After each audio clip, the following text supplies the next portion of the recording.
Assalamualaikum warahmatullahi wabarakatuh. Alhamdulillah alladzi hadana lihada wa ma kunna linahtadiya laula an hadanallah. Allahumma salli wa sallim ala nabiyyina Muhammad wa ala alihi wa sahbihi wa man ihtada bihadihi ila yaumiddin. Amma ba'du, ya ayyuhalladzina amanu taqullaha haqqa tuqatih wa la tamutunna illa wa antum muslimun. Ma'asyiral muslimin wal muslimat rahimani wa rahimakumullahu jami'an. Bagaimana kabarnya Bapak Ibu? Alhamdulillah, cuacanya lagi dingin. Ya, ini istimewanya Banyumas, Purwokerto. Juni, Juli, Agustus musim dingin. Ini musim kawin nih Pak ya. Cocok musim kawin ini. Karena zaman sekarang itu anak muda, milenial, zilenial di perkotaan, nikah itu urusan terakhir. Tapi kalau di kampung itu pernikahan masih tinggi. Maka kalau ada yang menikah, alhamdulillah nih waras. Pemuda waras, laki-laki waras, perempuan waras. Masih mau nikah. Ya, nikmat Allah itu apa? Menikah. Kalau anak-anak di kota nikah itu enggak penting. Ya, makanya angka kita ini sekarang mengalami angka penurunan angka pernikahan. Angka pernikahan di kota besar menurun, otomatis angka kelahiran menurun. Sehingga membuat sekolah-sekolah negeri swasta itu ada yang sepi, nggak dapat murid. Karena ya kalau di desa itu ditinggalin orang merantau ke kota, orang di kota belum menikah, ya. Kalau di sini, kapan terakhir kondangan nikah Pak? Kemarin, alhamdulillah ya masih ada yang nikah. Di hari kiamat itu nggak ada yang nikah, yang ada zina, yang ada kawin, nikah nggak mau. Baik Bapak Ibu, pagi ini surat Al-Qadar. Mari kita baca terlebih dahulu. Dengan penuh perenungan kita baca bareng-bareng surat Al-Qadar. Wahid, Isnain, Salasa. A'udzu billahi minasy syaithanir rajim. Bismillahirrahmanirrahim. Inna anzalnahu fi lailatul qadr. وما أدراك ما ليلة القدر ليلة القدر خير من ألف شهر تنزل الملائكة والروح فيها بإذن ربهم من كل أمر سلام هي حتى matla'il fajr. Gimana rasanya Bu setelah baca Quran? Rasanya nyaman, rasanya tenang, rasanya lega. Ya enggak Bapak Ibu? Ini kita ulangi lagi bacanya ya. Kita ulangi lagi. Bismillahirrahmanirrahim. Inna anzalnahu fi lailatul qadr wa ma adraka ma lailatul qadr lailatul qadri khairum min alfi syahr تنزل الملائكة والروح فيها بإذن ربهم من كل أمر سلام هي حتى مطلع الفجر. Allahumma arhamna bil Qur'an. Semoga Allah merahmati kita semuanya dengan Al-Qur'an. Salah satu rahmat Allah kepada kita yaitu Al-Qur'an. Karunia Allah yang begitu besar yang Allah turunkan yaitu Al-Qur'an. Turun melalui malaikat paling mulia Jibril. Al-Quran ini kitab paling mulia. Turun kepada Nabi paling mulia, Nabi Muhammad sallallahu alaihi wasallam. Al-Quran ini abadi, mukjizatnya, keajaibannya, keagungannya, kekagumannya, barokahnya, kebaikannya abadi. Zaman dulu ada yang belajar Quran, menghafal Quran, menjadi ahli Quran, dia jadi orang mulia. Zaman sekarang juga sama, siapa saja yang mau belajar Al-Quran, maka dia jadi orang terbaik dari sekian orang yang ada di Patik Raja. Dia barang siapa yang menghafalkannya, menjadi ahli Quran, memahami dan mengamalkannya, maka dia jadi orang yang terbaik, jadi ahlullah, keluarganya Allah. Siapa yang membaca Al-Quran di waktu pagi, di waktu sore, maka Allah hidupkan hatinya dari kekerasan hati, matinya hati. Siapa yang baca Quran di waktu pagi dan di waktu sore, maka dia dijaga oleh Allah dari perbuatan keji, dari perbuatan dosa. Pendorong, obat yang sangat mujarab, yang mengobati hati kita dari kerasnya hati, dari kelalaian hati, yaitu Al-Quran. Maka Allah memuji, Bapak Ibu, Allah memuji dirinya sendiri. Alhamdulillah alladzi anzala ala abdihil kitab wa lam yaj'al lahu iwaja. Segala puji milik Allah, kesempurnaan milik Allah, kebaikan milik Allah yang menurunkan Al-Quran kepada hambanya, yang di dalam Al-Quran ini tidak didapati kekeliruan, sesuatu yang salah, sesuatu yang bengkok. Maka orang yang membacanya, memahaminya, mengamalkannya, maka dia menjadi orang yang mulia. Ya, Allah mengangkat derajat beberapa orang dengan Al-Quran. Keluarga derajatnya terangkat karena anaknya hafal Quran. Anaknya walau dari ekonomi yang kurang, dari keluarga yang sederhana, anaknya mau menghafal Al-Quran, derajatnya diangkat Allah di dunia dan di akhirat. Orang yang hafal Quran walau lulusan SD, hidupnya mulia, dia dihormati masyarakat. Profesor, S3, doktor hormat sama orang yang baca hafal Quran walau dia lulusan SD, lulusan SMA. Jadi Al-Quran itu nyata meninggikan derajat orang. Maka Bapak Ibu, ya, harus ada dari keluarga kita itu yang jadi ahli Quran. Di dunia derajat Bapak Ibu diangkat karena anaknya belajar Quran, hafal Quran. Di akhirat nanti Bapak Ibu mendapatkan mahkota kemuliaan karena anaknya mempelajari Al-Quran, menghafal Quran, jadi ahli Quran. Ya, harus ada dari keluarga kita itu minimal satu. Setiap keluarga muslim ada yang pandai membaca Quran, memahami Al-Quran, punya hafalan Al-Quran, sehingga menyinari keluarga, memberkahi keluarga kita, mengangkat derajat kita di dunia dan di akhirat.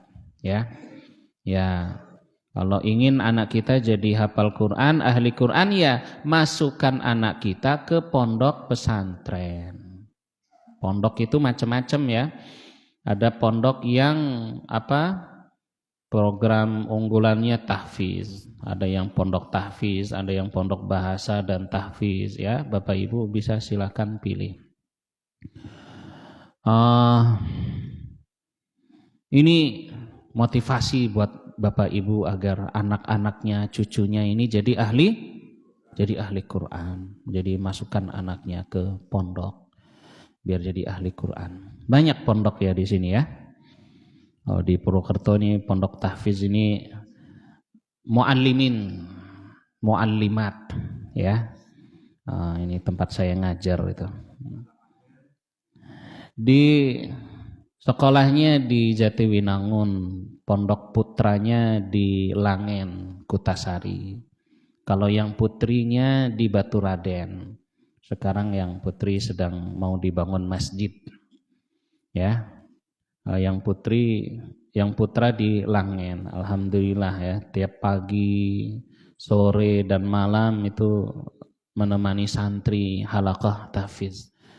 Jadi beda Bu, siswa yang hafal Quran dengan siswa yang tidak hafal Quran itu dari segi perilaku berbeda. Anak yang mohon maaf sebelumnya perilakunya kasar, keras, itu ketika dia mulai menghafal Quran, hatinya itu jadi lembut. Beda santri, siswa yang hafal Quran dengan siswa yang gak hafal Quran itu dari segi perilaku beda. Sekolah di luar sana ya mohon maaf perilaku siswa gak keruan, kenakalan remaja, kenakalan siswa. Tapi kalau siswa yang hafal Quran itu dari segi perilaku dia lebih lembut hatinya, lebih mudah dinasehati. Jadi Al-Quran itu ajaib. Al-Quran itu barokah. Anak yang sebelumnya kasar dengan hafal Quran perilakunya jadi tambah lembut. Sebelumnya yang dia keras sama bapak ibunya, setelah hafal Quran dia jadi penurut. Ya, Al-Quran itu merubah perilaku seseorang. Apalagi kalau santri siswa itu ke pondok dengan niat pribadi, keinginan sendiri. Kenapa kamu ke pondok? Keinginan saya sendiri sama orang tua. Alhamdulillah Allah berikan taufik. Jadi kalau keinginan sendiri itu lebih ajaib, lebih mudah diarahkan, lebih mudah dididik daripada anak yang dipaksa ke pondok. Jadi kalau anaknya nggak mau ke pondok ya jangan dipaksa. Kalau dipaksa itu nggak jadi, ngabisin duit, ngabisin waktu, ya ngabisin duit, ngabisin waktu. Ya doakan semoga anak kita itu jadi ahli Qur'an. Amin ya rabbal alamin. Inna anzalnahu fi lailatul qadar. Surat Al-Qadar ini makkiyah, turun kepada Nabi sallallahu alaihi wasallam sebelum Nabi hijrah ke Madinah ketika beliau masih di Mekkah. Yukhbirullahu ta'ala annahu anzalal Qur'an lailatul qadri. Allah kabarkan kepada kita Al-Qur'an ini turun di malam Lailatul Qadar. Bahas surat Al-Qadar di bulan Ramadan dengan di luar Ramadan beda nuansanya ya Bapak Ibu ya. Tapi kalau kita bahas Al-Qadar di bulan Ramadan kita agak semangat ya enggak? Karena bentar lagi malam-malam akhir Ramadan, malam ganjil. Wahiyal lailah al-mubarakah. Lailatul Qadar ini adalah malam yang sangat berkah. Berkah. Allah mengabarkan, Inna anzalnahu fi lailatin mubarakah. Ad-Dukhan ayat 3. Sungguh kami turunkan Al-Quran di malam yang penuh keberkahan. Percaya gak Bapak Ibu kita dengan keberkahan? Oh iya, barokah itu secara lughah bahasa, barokah itu artinya tambahan kebaikan. Apa arti keberkahan? Tambahan kebaikan, kebaikannya bertambah. Kayak air minum ini baik apa tidak? Air minum ini baik, tapi ketika air minum ini barokah, maka dia menambahkan kebaikan untuk kita. Bagaimana caranya biar air minum ini jadi barokah? Baca bismillah sebelum minum. Maka bismillah itu memberi keberkahan pada apa yang kita minum, apa yang kita ucapkan, apa yang kita pakai, apa yang kita masuki, apa yang kita lakukan. Dengan bismillahirrahmanirrahim diberikan keberkahan. Mohon maaf suami istri ketika melakukan hubungan baca bismillah, hubungannya barokah. Kalau hamil dari hubungan itu anaknya yang lahir, anak yang barokah, jauh dari godaan syaitan. Tapi mohon maaf kalau nggak baca bismillah, nggak baca doa saat berhubungan suami istri, hamil, anaknya digangguin setan. Mungkin anak-anak nakal zaman sekarang ini anak-anak yang bapak ibunya dulu nggak baca bismillah. Ya, nggak baca bismillah. Rumah yang dibacakan bismillah, rumahnya diberkahi, dijauhkan dari setan. Ini jadi barokah itu artinya apa? Bertambah kebaikan. Duit, ibu-ibu senang duit ya nggak Bu? Saya juga senang duit. Duit itu baik nggak? Duit baik sekali. Tapi kalau duit yang barokah, duit yang bikin hati kita tenang, duit yang didapatkan dengan cara halal dan dibelanjakan di tempat yang baik, duit yang bikin kita nyaman dan tenang, itu duit barokah. Jadi barokah itu apa? Kebaikannya berlipat-lipat, kebaikannya bertambah, kebaikannya double. Umur itu baik, hidup itu baik. Tapi hidup umur yang barokah, umur yang bagaimana? Umur yang membuat kita tambah baik, tambah alim, tambah soleh. Tambah umurnya, tambah rajin ke masjidnya. Bertambah tua, tambah banyak zikirnya. Tambah duitnya, nambah sodakohnya. Berarti Tapi punya duit nggak dipakai untuk kebaikan, duitnya nggak barokah. Punya makanan, minuman, setelah makan minum perutnya kenyang, badannya kuatnya nggak dipakai untuk sholat, untuk kebaikan, berarti nggak barokah. Ya, sebabnya nggak barokah itu salah satunya dosa. Kembali lagi, Allah turunkan Al-Quran di malam yang penuh berkah, yaitu Lailatul Qadar, wahia min syahri Ramadan, yaitu bagian dari bulan Ramadan. Allah mengabarkan lagi surat Al-Baqarah 185, Syahrul Ramadan alladzi unzila fihil Qur'an. Bulan Ramadan adalah bulan Allah turunkan di dalamnya Al-Qur'an. Ini istimewa. Al-Qur'an istimewa, waktu diturunkannya malam istimewa, bulan diturunkannya bulan istimewa. Maka yang mempelajari Al-Quran, mengamalkan Al-Quran, jadi hamba yang istimewa. Ya, jadi hamba yang istimewa.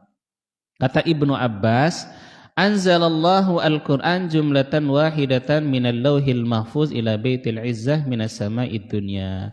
Allah turunkan Al-Quran satu sekaligus, 30 juz itu diturunkan oleh Allah dalam satu malam dari Lauhil Mahfuz, langit ketujuh di atas yang terjaga itu, ke Baitul Izzah, langit dunia, satu kali, yaitu di malam Lailatul Qadar. Karena itu nuzulul Quran ini tanggal berapa?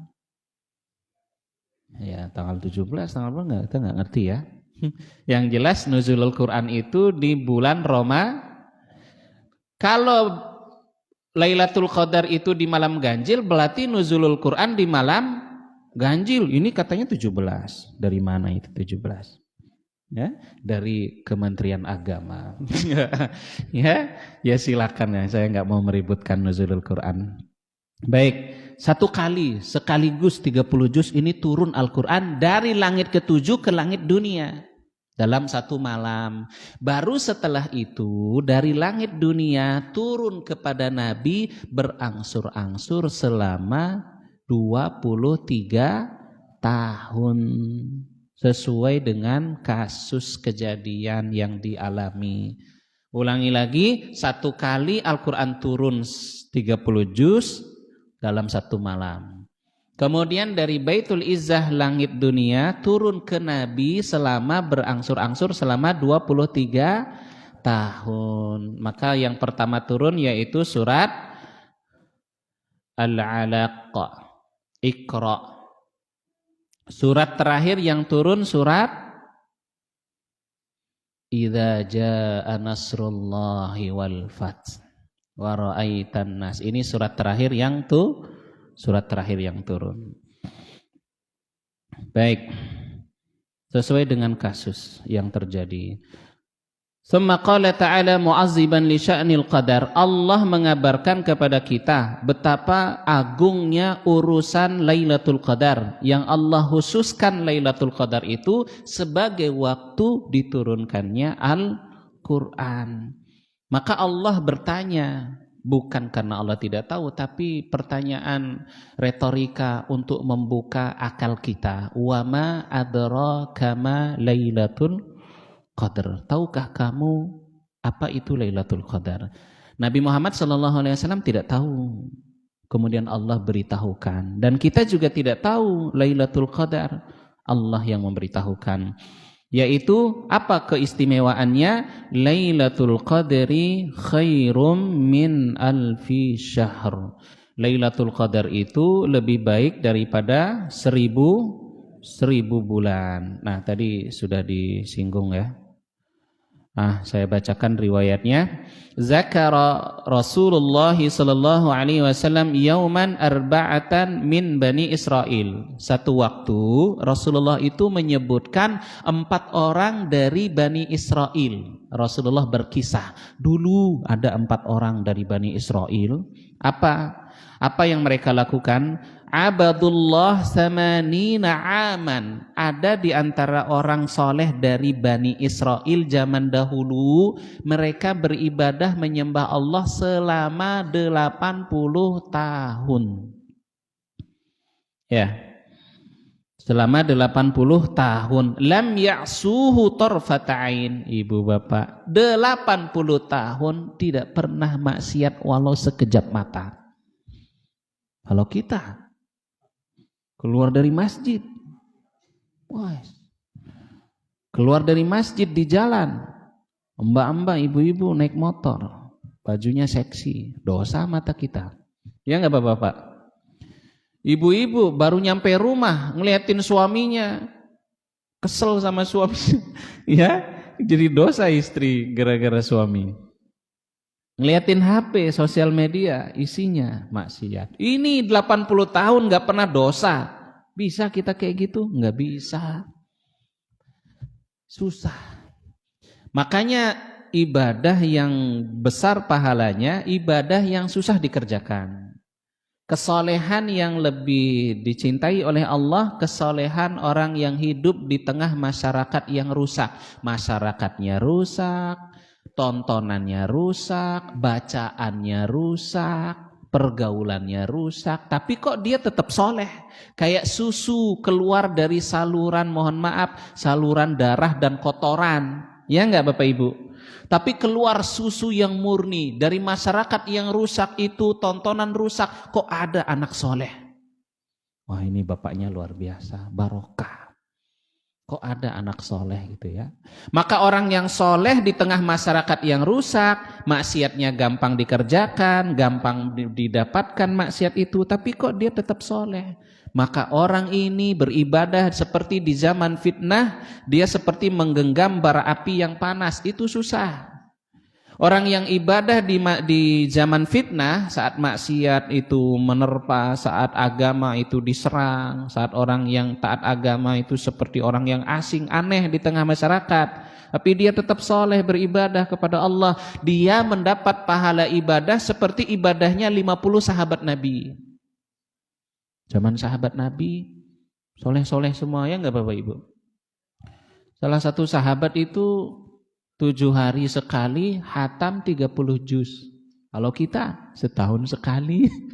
Ya, bulan Ramadan. Sahabat 7 hari sekali hatam. Bapak Ibu, istrinya di rumah hafalin baca Quran 7 hari 30 juz.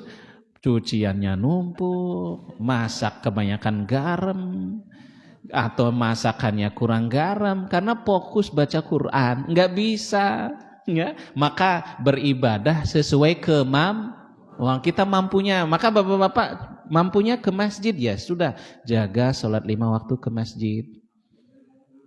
Apa yang bisa dikerjakan, kerjakan. Apa yang belum bisa dikerjakan, ya sudah, Allah tidak mencela kita. Jadi beragama sesuai dengan kesanggupan la yukallifullahu nafsan illa usaha, ya. Belum bisa kita ini di sini ngasih makan 1000 anak yatim, ngasih beasiswa 1000 orang, bangun 1000 masjid, wakafin tanah hektaran, bangun pondok, nggak bisa, belum bisa. Ya bisanya apa? Ke masjid. Ibu-ibu bisanya apa? Sholat 5 waktu, jaga harta suaminya. Ibu-ibu bisanya apa? Menjaga kehormatan diri, menjaga kehormatan suami.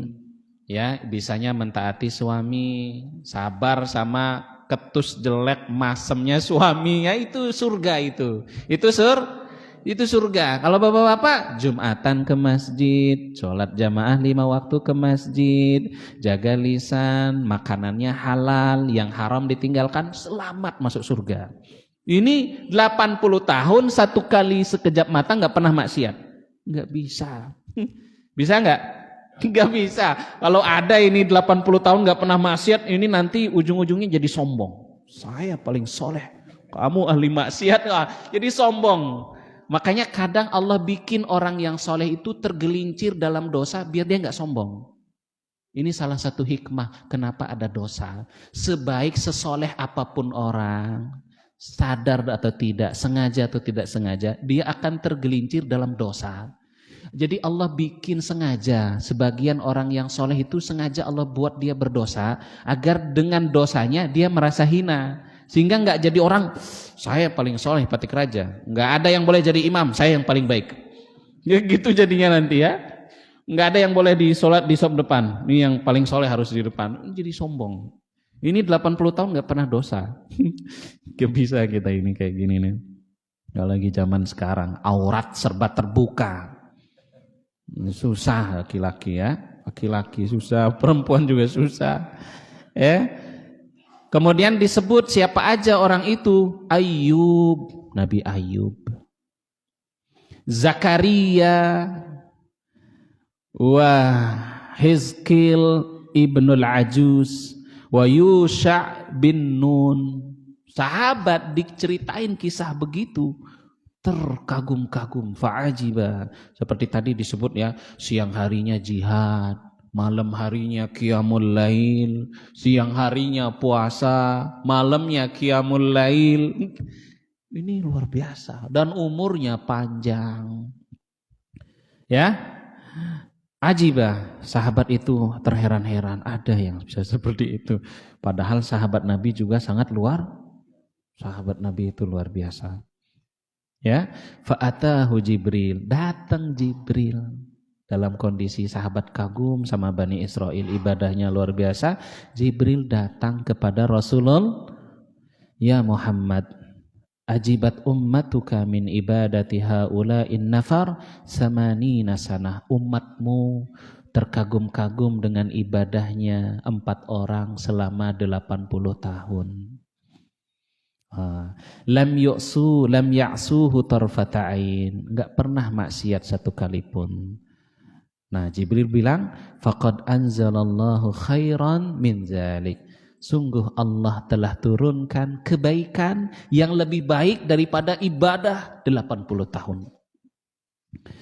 Faqara'a alaih, maka Jibril membacakan kepada Nabi, inna anzalnahu fi lailatul qadr wa ma adraka ma lailatul qadr lailatul qadri khairum min alfi syahr. Haza, kata Jibril, afdal mimma ajibta anta wa ummatuka. Ini orang yang ibadah di malam Lailatul Qadar itu, ini lebih ajaib, lebih luar biasa daripada yang engkau kagumi orang-orang dulu Bani Israel.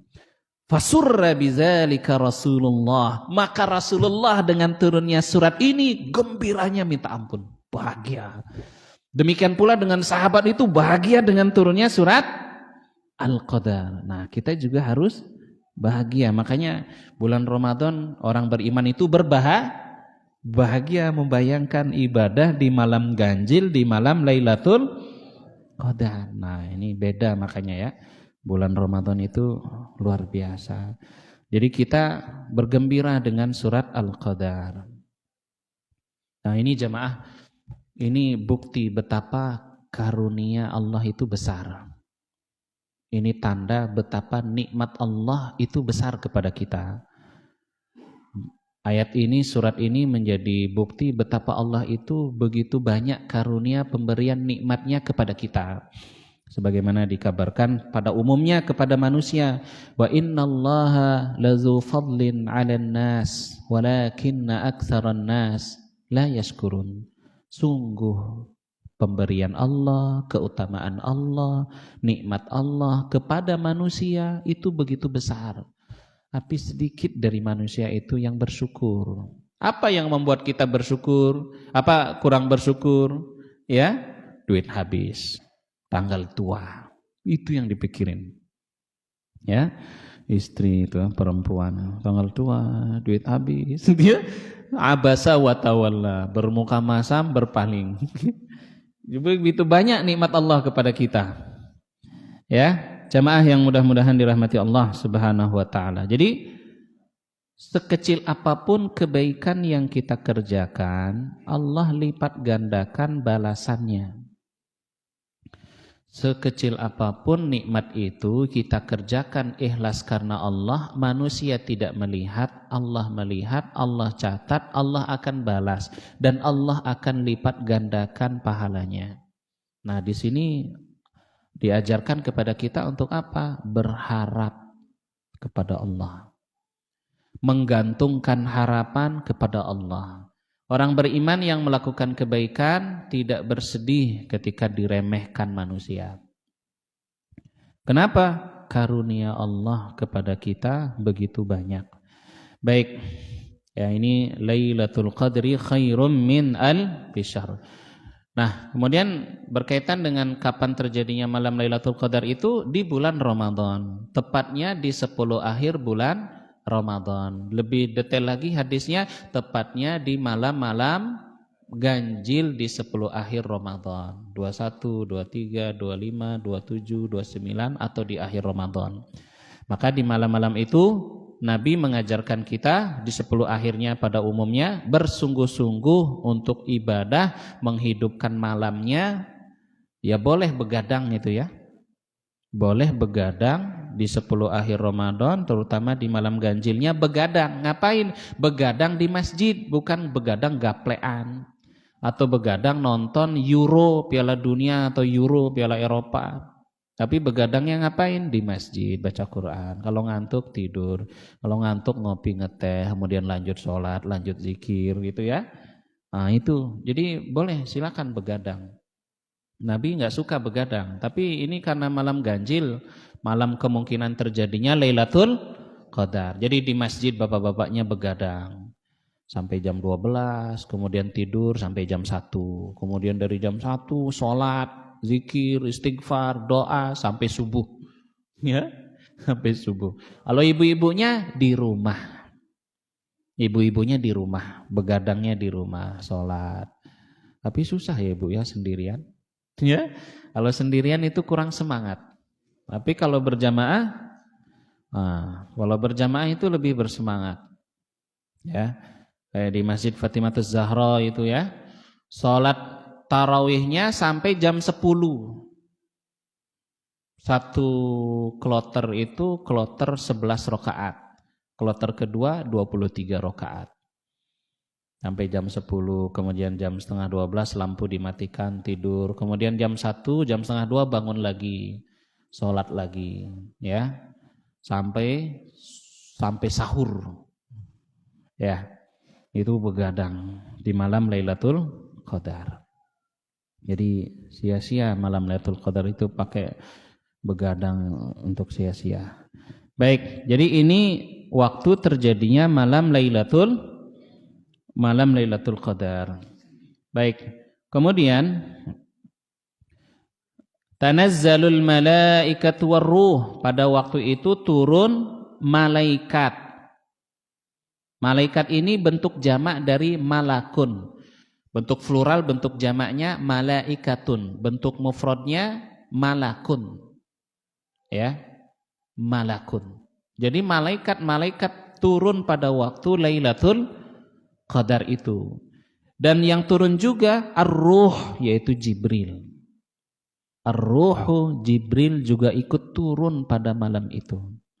Kata Nabi SAW, jumlah malaikat yang turun pada malam Lailatul Qadar itu lebih banyak daripada jumlah pasir yang ada di bumi.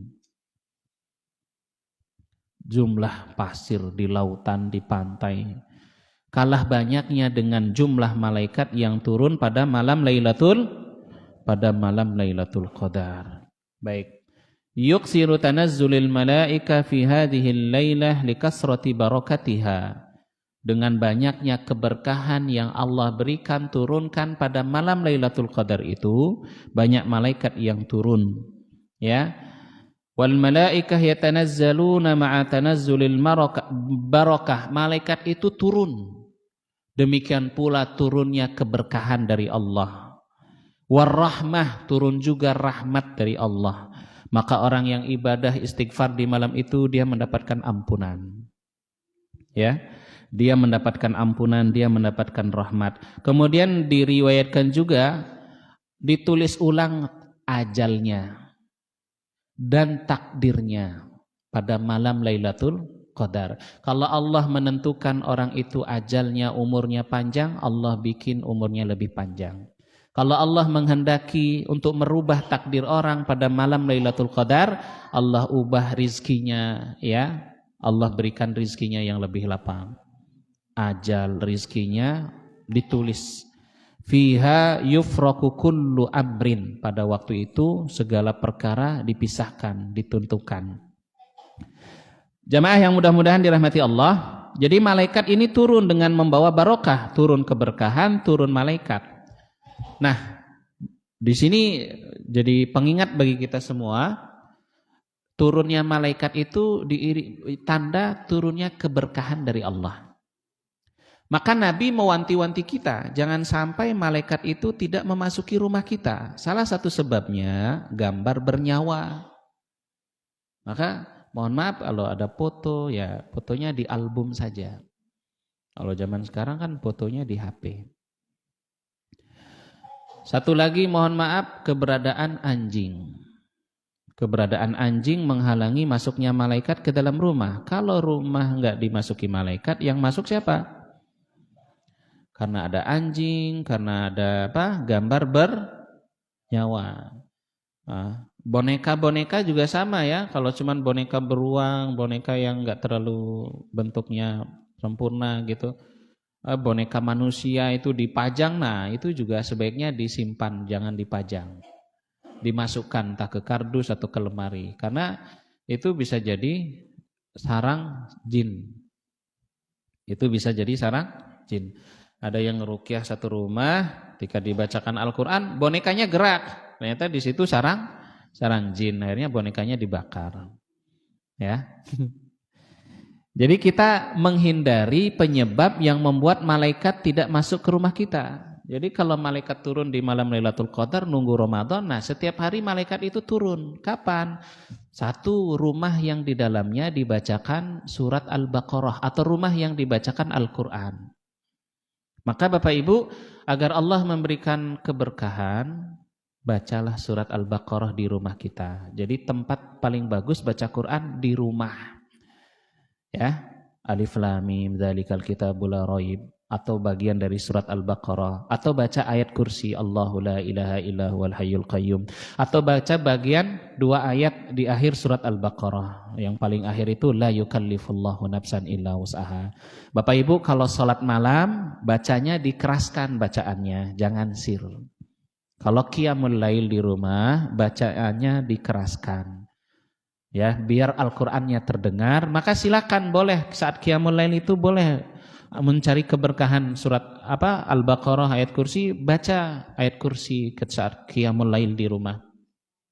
Allahu la ilaha illa huwal hayyul qayyum. Misalnya rakaat pertama baca itu, kemudian rakaat kedua baca la yukallifullahu nafsan illa wus'aha. Rumahnya jadi barokah. Rumahnya adem, rumahnya barokah, rumahnya dimasuki malaikat. Malaikat itu masuk bukan cuma nongol. Kayak kita ya, masuk ke rumah orang ngabisin kopi pergi. Kalau malaikat enggak, dia mendoakan. Si penghuni rumah didoakan biar diberkahi, biar dirahmati, biar diampuni si penghuni rumah. Dan juga bacaan surat Al-Baqarah di rumah kita itu yang mendatangkan keberkahan, ini mengusir gangguan setan, mengusir memperlemah bisikan setan. Jadi suami menjadi adem karena baca Al-Baqarah, surat Al-Quran. Istrinya menjadi adem, anak-anaknya juga rumahnya barokah adem dengan Al-Baqarah, dengan Al-Quran pada umumnya. Ya, setan pergi. Tapi kalau rumah di dalam rumah nggak sholat, di dalam rumah nggak baca Quran, kata Nabi, kuburan. Kuburan, sudah nggak sholat, sudah nggak baca Quran, ada patung ular, ya, patung kuda. Wah, sini rumah nggak enak. Rumah nggak enak walaupun bagus. Rumah walau sederhana dibacakan Al-Quran, rumahnya diberkahi. Dulu ada satu cerita, sahabat Nabi sedang baca surat Al-Baqarah, kemudian dia mengikatkan kudanya. Ketika dia baca Al-Baqarah, kudanya ini liar seperti ketakutan. Kudanya ini ketakutan seperti mau melarikan diri, sambil mata kuda melihat ke langit. Kata Nabi, sungguh itu adalah malaikat yang turun di atasnya karena ia membaca surat Al-Baqarah. Oh, ini Bapak Ibu. Maka sempatkan cuman baca Alif Lam Mim beberapa gitu ya, atau baca ayat kursi di rumah kita. Jadikan ayat kursi, ayat terakhir surat Al-Baqarah ini jadikan bacaan yang setiap hari kita baca di kamar kita, di rumah kita, di ruang tamu kita, di dapur kita. Biar Allah berkahi. Jadi keluarganya menjadi keluarga samara, sakinah, keluarganya tenang, mawaddah, keluarganya penuh rasa cinta. Suami cinta istri, istri cinta suami, anak cinta ibunya, ayah ibu cinta anaknya. Ini satu rumah adem, damai, dia suka dengan tetangga, dia menghormati tetangga. Itu barokah Al-Quran. Bapak Ibu kalau meninggalkan rumahnya dalam waktu sehari atau cuman ditinggal ke Ritamol itu ya sudah disetel murotalnya. Murotalnya disetel di rumah. Download murotal surat Al-Baqarah. Jadi ibu bapak pergi meninggalkan rumahnya kosong, disetelin apa? Surat Al-Baqarah. Insya Allah rumahnya dijaga. Setan nggak masuk. Tuyul nggak masuk gitu ya. Tuyul nggak masuk. Paling ibu-ibu kena tuyul itu di Ritamol, bawa uang 500.000 tinggal 5.000 habis. Di Ritamol itu banyak tuyul ya. Terutama istri. Jadi suami bawa duit ke Ritamol ngepas. Duitnya ngepres. Biar istri ngelirik ini, ngelirik itu, duitnya udah habis ya. Jadi di rumah duitnya masih ada, nggak habis. Jadi banyak jin itu di Ritamol ya, banyak tuyul, habis duitnya keluar dari sana. Nah ini barokah dengan Al-Quran. Demikian pula dengan majelis-majelis seperti kita ini. Majelis kita ini dikelilingi oleh malaikat. Majelis kita dikelilingi oleh malaikat. Mendapatkan doa malaikat agar diberikan ampunan, rahmat, keberkahan, kebaikan, itu di majelis zikir. Makanya adem. Demikian pula dengan majelis ilmu, para penuntut ilmu, ya. Salamun, majelis yang damai, majelis yang penuh keberkahan. Tadi ya sudah disinggung. Ini berkumpulnya kita di majelis ini jadi salah satu sebab dosa kita diampuni. Jadi dosa kita berkurang. Ketika kita keluar dari masjid ini, dosa kita berkurang. Nah, tinggal jangan nambah lagi. jangan nambah lagi. Takutnya dalam kondisi nambah dosa, datang malaikat maut, sekat mati, nauzubillah. Di sini udah bagus ya. Di sini udah bagus, di masjid udah bagus. Nanti keluar masjid dijaga, jangan ditambah jeleknya. Kalau bermaksiat ya istighfar lagi ya. Baik. Ini yang dilakukan oleh malaikat. Salamun hatta matla'il fajr. Dari terjadinya malam Lailatul Qadar itu sampai terbit fajar, damai, kedamaian. Ada yang mengatakan sejak dia mendapatkan Lailatul Qadar itu dia diberikan rahmat, diberikan taufik, sampai meninggalnya dia diberikan keselamatan. Maka di antara hamba Allah yang dicintai itu apa? Ista'malahu, Allah pakai dia. Maksudnya Orang yang ditakdirkan husnul khatimah menjelang kematiannya bagus amalnya. Makanya Nabi mengajarkan kita kalau sudah masuk umur 40, masuk umur 60, amalnya diperbaiki. Dulu idza jaa nasrullah. Ya. Ketika sudah masuk umur 60, maka perbanyak istighfar, perbanyak mengucapkan subhanallah dan alhamdulillah. Kalau umur sudah 60, banyak-banyak istighfar, banyak-banyak mengucapkan subhanakallahumma rabbana wa bihamdikallahumma gfirli, atau subhanallah, alhamdulillah, astagfirullah. Ya, menutup hidup kita dengan istighfar, mohon ampun, mungkin masa mudanya, masa sehatnya kita banyak dosa, agar diampuni. Ya, bapak-bapak udah pensiun, sudah banyak merasakan nikmat dunia, diisi dengan alhamdulillah, subhanallah, sehingga mudah-mudahan husnul. Baik Bapak Ibu, ada pertanyaan, diskusi? Ya. Assalamualaikum warahmatullahi wabarakatuh.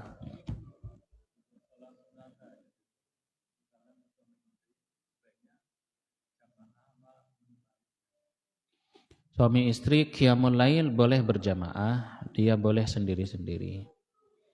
Kalau merasa nyaman sendiri-sendiri, suaminya baca 30 ayat, istrinya baca 4 ayat, ya semampunya. Jadi yang paling bagus siapa yang membaca 40 ayat, 100 ayat, dia tidak dimasukkan ke dalam kategori orang yang lalai. Bagusnya qiyamul lail baca sampai 100 ayat, 30 ayat, 40 ayat.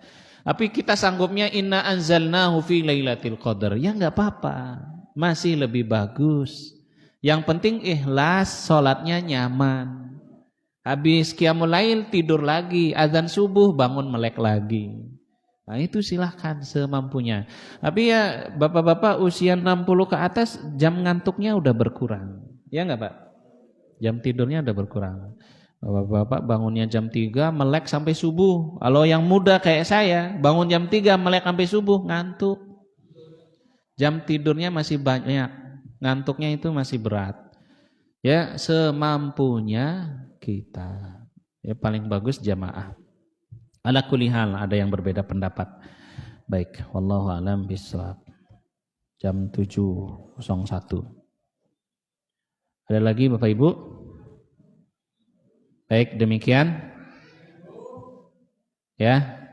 Semoga Allah memberkahi kita dengan Semoga Allah menerangi kita dengan Al-Qur'an, membasahi lisan bibir kita dengan Al-Qur'an. Amin ya rabbal alamin. Terima kasih. Mohon maaf apabila ada yang kurang. Alhamdulillahirabbil alamin. Subhanakallahumma bihamdika asyhadu an la ilaha illa anta astaghfiruka wa atubu ilaik. Assalamualaikum warahmatullahi wabarakatuh.